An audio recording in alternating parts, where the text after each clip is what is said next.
Proverbe 18, 21. La mort et la vie sont au pouvoir de la langue. Quiconque l'aime en mangera le fruit. Ici, l'homme sage, Salomon, qui a écrit à la plupart des proverbes, nous dit ceci, nous enseigne une loi très spéciale, que la vie et la mort sont au pouvoir de la langue. Nous allons passer le temps aujourd'hui pour parler un peu de ceci.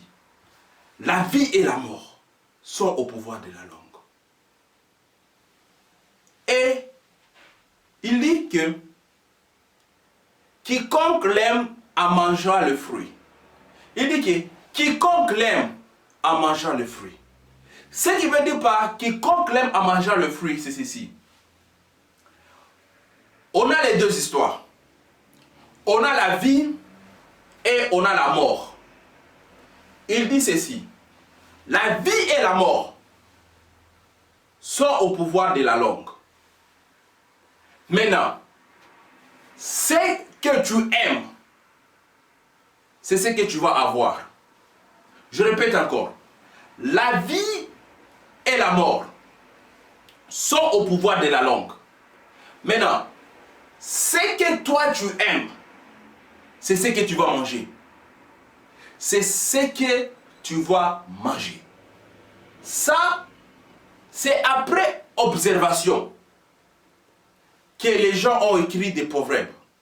C'est après observation que Salomon a écrit cette proverbe ici.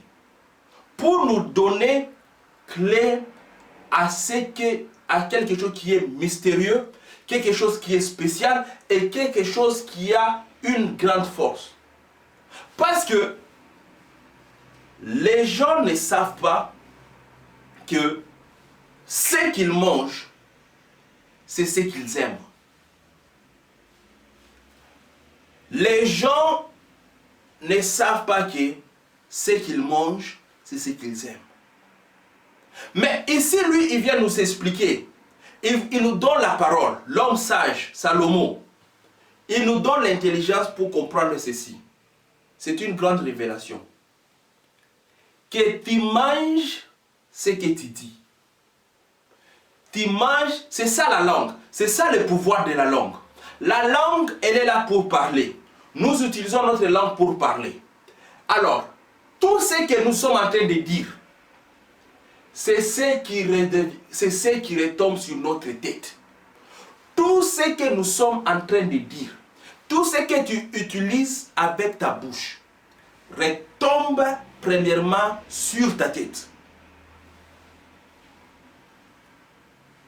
La Bible nous dit que c'est ce que tu dis. Par ce que tu dis, tu seras justifié. Par ce que tu dis, tu seras condamné. Il n'y a pas à échapper. Et puis, il n'y a pas moyen d'échapper ceci. L'homme est lié à sa langue. Les gens ont dit à Jésus, pourquoi est-ce que tes disciples ne lavent pas leurs mains avant de manger? Le Seigneur a répondu que ce n'est pas ce qu'on mange qui sue le corps de l'homme, mais c'est ce qui sort de la bouche qui sue le corps de l'homme. Cela veut dire ceci. Quand l'homme parle,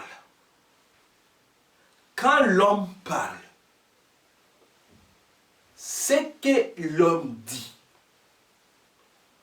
a un pouvoir extraordinaire. Dieu a mis le pouvoir dans la bouche de l'homme. Dieu a mis le pouvoir dans la bouche de l'homme. Là où il y a la parole du roi, c'est là où il y a le pouvoir. Alors, l'homme, en étant un être supérieur, Dieu a créé l'homme avec la force. L'homme, c'est l'animal qui peut parler. L'homme est l'animal qui parle. L'homme est l'animal qui réfléchit. L'homme est l'animal qui décide quelle parole utiliser.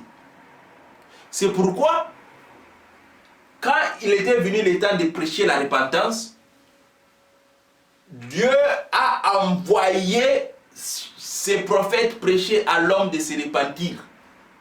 Les animaux n'ont pas besoin de se repentir. Parce que les animaux n'ont pas péché. Les animaux n'ont pas péché. Parce qu'il ne les a pas été donné la parole pour parler. C'est pourquoi les méchants n'ont jamais eu le temps d'aller tenter les animaux. Parce que c'est parce que tu dis que tu seras condamné et pas parce que tu dis que tu seras justifié. Les méchants, le travail de l'ennemi, le travail du menteur, c'est d'amener le mensonge pour que l'homme puisse utiliser sa bouche et dire des choses qui n'ont pas de sens. Le travail du méchant, c'est d'utiliser la bouche de l'homme pour faire sortir des choses qui n'ont pas de sens. La langue, elle tue, la langue, elle donne la vie. La parole, la force de la parole. Quand on parle de la langue, on voit ce qui sort de la bouche. La parole. Quelque part, on nous dit, en regardant la parole de Dieu, on nous dit que Dieu dit que ma parole qui sort de ma bouche, elle ne retourne pas vide. Ma parole, elle sort, elle fait tout ce que j'ai dit pour faire. Alors, maintenant, l'homme, parce que l'homme a été créé à l'image de Dieu, la parole que l'homme dit a une grande valeur. Cela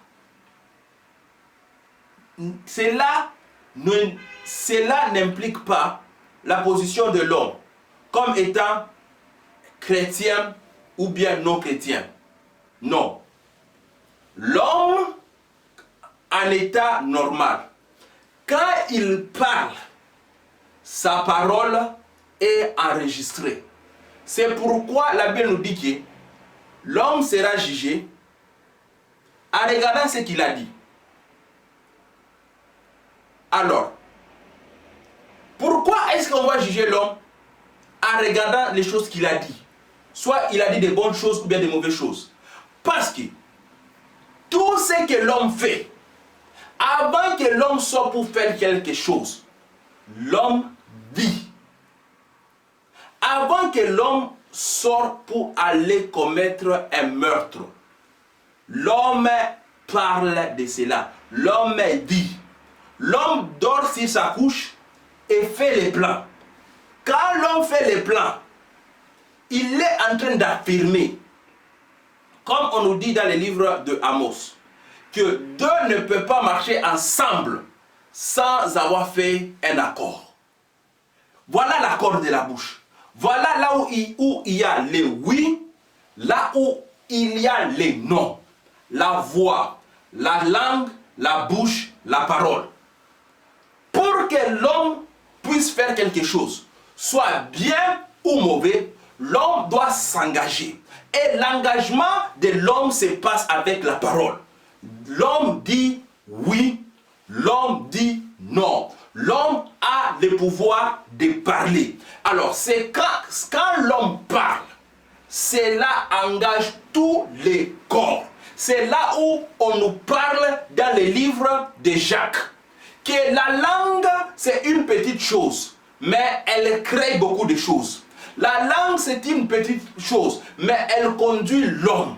Comme un grand bateau est conduit par une petite naviguette, c'est ça la langue. La langue de l'homme tourne l'homme, soit à gauche, soit à droite. Quand l'homme se réveille le matin et dit que je vais partir à gauche, tout le corps va suivre la gauche. Quand l'homme se réveille le matin et dit que je vais partir à droite, tout le corps suit la droite. Ça, c'est l'explication de la langue terre à terre. Maintenant, quand on comprend cette explication de la langue terre à terre, nous sommes maintenant à mesure de prendre la langue et d'amener ça en Jésus. Parce que le Seigneur est venu nous donner l'intelligence. Le Seigneur est venu nous expliquer les choses. Le Seigneur est venu pour nous sauver. Il est aussi venu pour sauver notre langue. Pour que notre langue, au lieu de dire des bêtises, notre langue commence à parler l'intelligence. Parce que quand tu comprends que tout ce que d'abord tu dis est enregistré, tout ce que l'homme dit est enregistré, pour que Dieu puisse juger l'homme, soit pour le bien ou soit pour le mal qu'il a fait, Dieu va se prendre et écouter ce que l'homme a dit. Tous les endroits où l'homme a dit oui, oui, oui, oui, et tous les endroits où l'homme a dit non, non, non, non, non, Dieu va faire sortir cela. Gloire à Dieu et merci à Jésus. Merci pour nous, pour ceux qui sont en Jésus-Christ. Le sang de Jésus-Christ a été coulé pour effacer les paroles. Ce qui a été écrit. Quand on dit que ce qui a été écrit contre nous, Dieu a cloué ça à la croix en donnant son fils. Maintenant, avec cette liberté que nous avons, nous sommes maintenant à mesure de parler. Et de parler maintenant parce qu'on comprend que ce qui a fait tomber l'homme, c'est sa bouche. Nous pouvons nous mettre debout par notre bouche, commencer à parler de bonnes choses. C'est pourquoi la Bible nous dit que celui qui est malade puisse dire que je suis guéri, que celui qui est pauvre puisse dire que je suis riche, que celui qui est aveugle puisse dire que je peux voir. C'est ça la prédication. C'est ça la bonne nouvelle. Parce que la parole est dans notre bouche. La parole n'est plus loin de nous, mais la parole est dans notre bouche. C'est ça la parole de la foi. C'est ça la prédication de la foi. Que Dieu a donné l'homme le pouvoir. L'homme ne savait pas que, quand l'homme disait que j'ai mal au pied, c'est lui, sa bouche, qui amenait mal à son pied. Quand l'homme disait que j'ai mal à la tête, c'est sa bouche qui amenait mal à la tête. Maintenant, Dieu, en nous libérant, il nous a donné, il nous a remis l'intelligence de voir la lumière et de pouvoir dire que je suis guéri, je suis riche, je suis intelligent, je suis béni.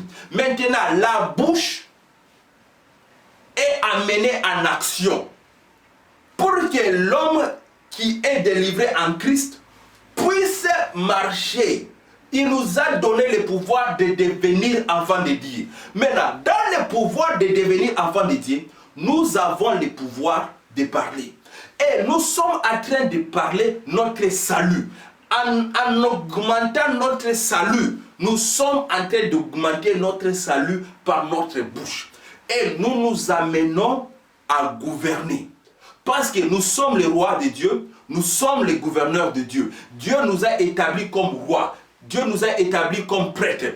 En étant établis comme rois et prêtres, Dieu veut que nous puissions parler de bonnes choses. D'abord, pour diriger la terre, un prêtre, un sacrificateur.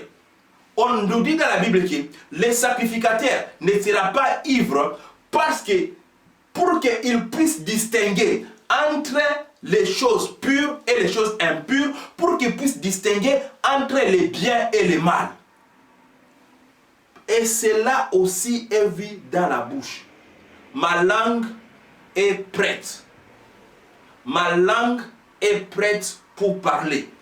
Des bonnes paroles qui apportent la guérison au cœur de tous ceux qui ont des soucis.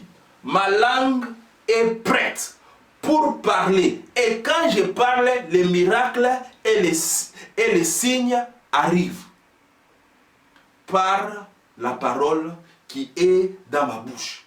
Parce que Jésus-Christ est mort à la croix, il nous a donné le pouvoir. Jésus-Christ est mort à la croix, il nous a donné le pouvoir. Et nous avons ce pouvoir, et le pouvoir c'est la parole.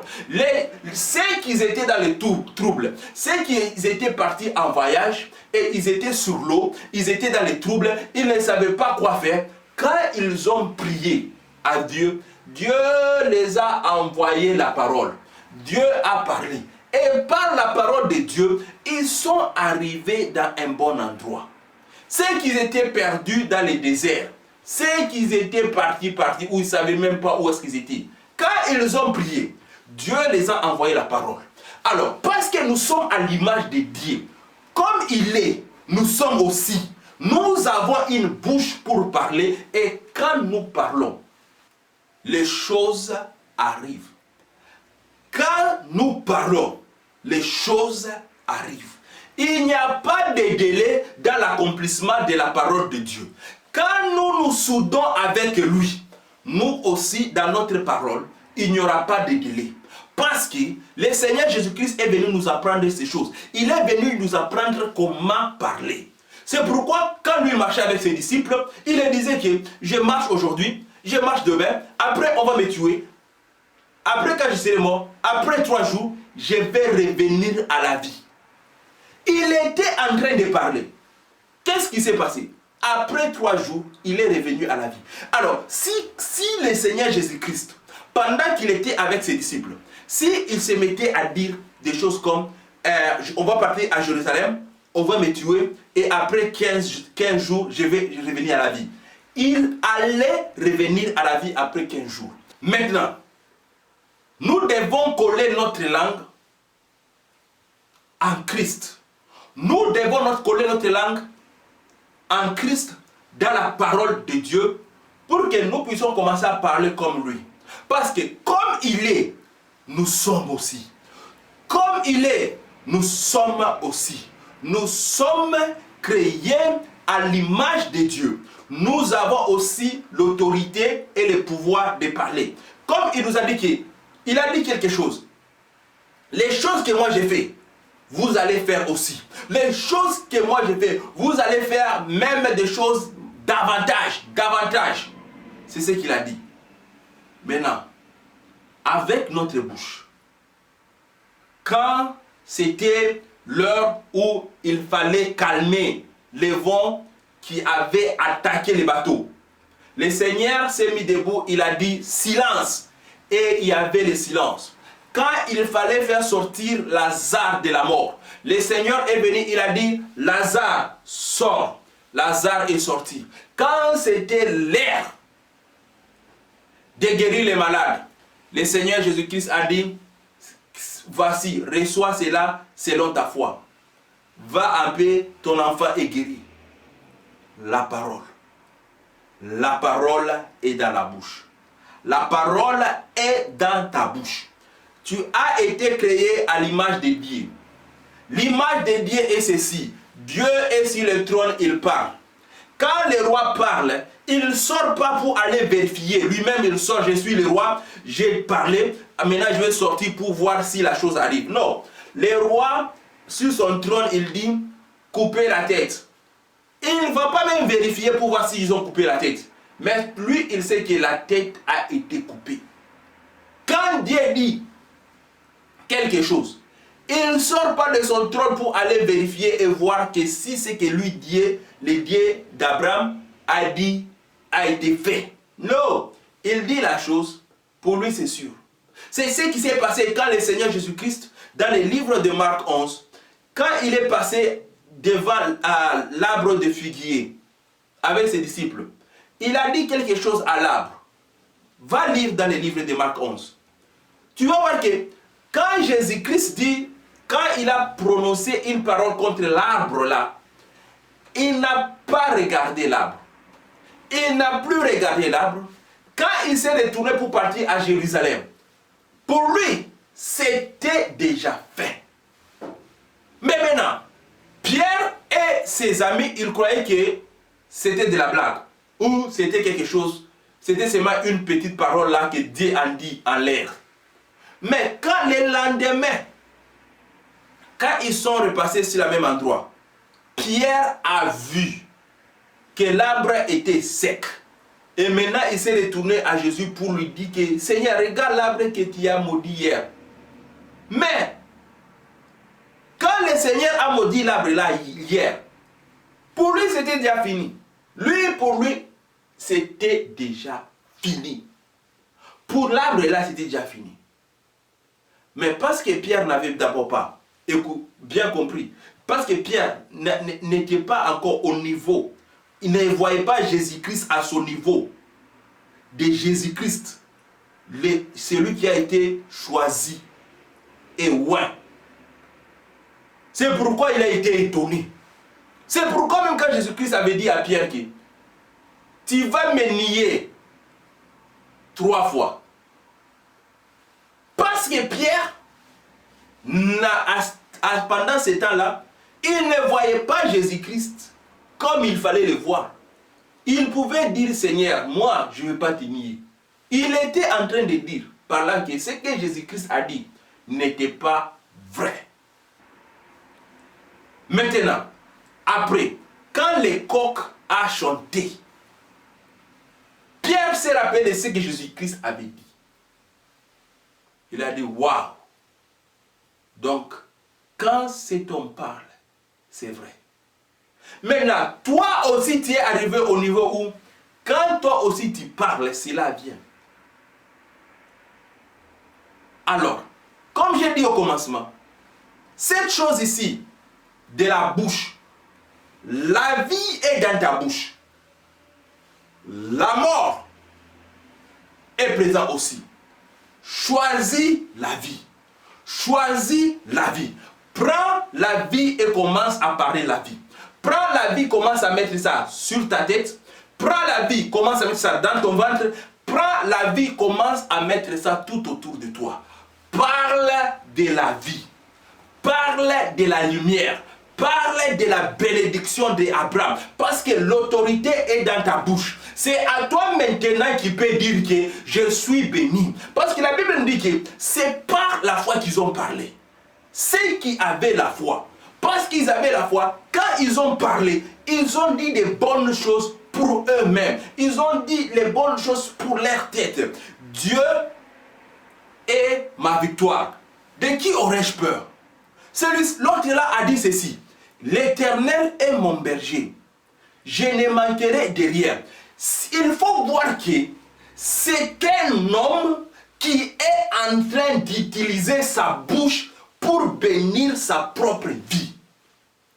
Ce n'est pas Dieu qui est venu lui dire que petit, lève-toi, dis que l'Éternel est mon berger, je ne manquerai de rien. Non. La bénédiction était sur sa tête. Dieu lui a déjà béni. Lui maintenant, il a pris ces choses, il a continué avec ça pour se renforcer.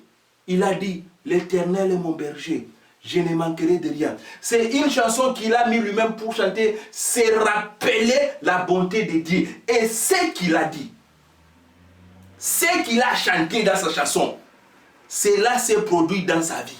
C'est lui qui a dit que l'Éternel est ma bannière.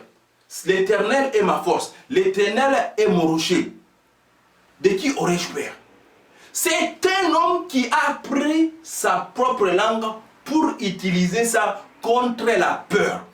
Pour quelqu'un qui chante une chanson pareille, la peur n'a pas de place. Tu es béni pour que tu puisses ouvrir ta bouche et te bénir toi-même. La position que tu as, si d'abord tu es un prêtre, parce que Jésus-Christ nous a fait tous le royaume des sacrificateurs et des rois, si d'abord tu es un sacrificateur, c'est pour mettre ta main, prendre ta main et mettre sur ta tête et te bénir toi-même.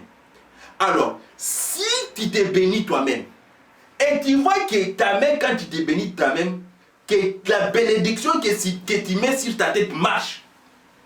Maintenant, tu peux prendre ta main et mettre ça sur ta maison. Tes enfants, ta femme, ton mari. Et après, quand tu vas terminer de bénir ta maison, tu peux sortir, commencer à bénir dehors. C'est ce qui s'est passé avec la maison de Jacob. C'est ce qui s'est passé avec Abraham. Abraham a pris sa main, il s'est béni lui-même. Quand il a dit que la bénédiction sur lui marchait, maintenant il s'est mis à bénir ses enfants. C'est pourquoi ses enfants sortaient bénis. Dieu avait déjà béni Abraham. C'était Abraham de continuer et de s'appeler comme Dieu l'avait appelé. Dieu a appelé Abraham. Il lui a donné un nom. C'était maintenant à lui de continuer avec le nom là. C'était maintenant à lui d'aller dire à tous les gens de son quartier que mon nom maintenant c'est Père de la multitude. Et toi, pourquoi est-ce que tu peux t'appeler Père de la multitude pendant que tu n'as même pas un enfant? Abraham a dit que mon nom à partir de maintenant c'est Père de la multitude. Abraham, Père de la multitude. Il s'est appelé lui-même Père de la multitude avant que même la multitude est venue. Mais parce que la parole ne revient pas vide, parce que la parole ne tombe pas dans l'eau, ce qu'il a appelé est venu à l'existence. Oui, c'est Dieu qui a amené les choses là à l'existence. Mais la Bible nous dit ceci, que Abraham n'a pas regardé son corps et il n'a pas regardé le corps de sa femme. Mais il a cru. On appelle ça la foi. C'est là où nous avons la foi d'Abraham. Ce n'était pas la foi de Dieu. C'était la foi d'Abraham. C'est lui qui croyait en Dieu, que Dieu était capable de faire ce qu'il avait dit. Il a dit que Dieu était capable de faire ce qu'il avait promis. Alors, il a marché avec ça dans sa bouche. Il a mis ça dans sa bouche. Il s'est appelé Père de la multitude. Il a appelé sa femme, femme, mère de la multitude. Et cela est venu à l'existence. Il a amené les choses en existence. C'est ça le travail de la foi. Dieu t'a déjà béni. La bénédiction de Dieu est sur ta tête. Maintenant, à toi de marcher avec ton salut. C'est à toi de te réveiller avec ton salut. C'est à toi. La Bible nous dit que ce livre ne s'éloigne pas de votre bouche. Vous parlerez de ça.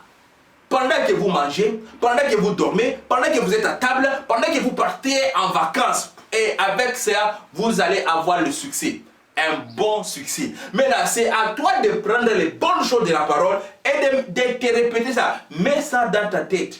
Mets ça dans ta tête. Mets ça dans ta tête. Je suis béni. Je suis fils de Dieu et je suis béni. Je suis fils de Dieu et je suis fils du royaume de Dieu. La bénédiction de Dieu est sur ma tête. Les méchants n'ont pas de force sur moi. Les méchants ne peuvent pas entrer dans mon atmosphère parce que je suis béni. Les chaînes de l'ennemi sont brisées partout où je marche.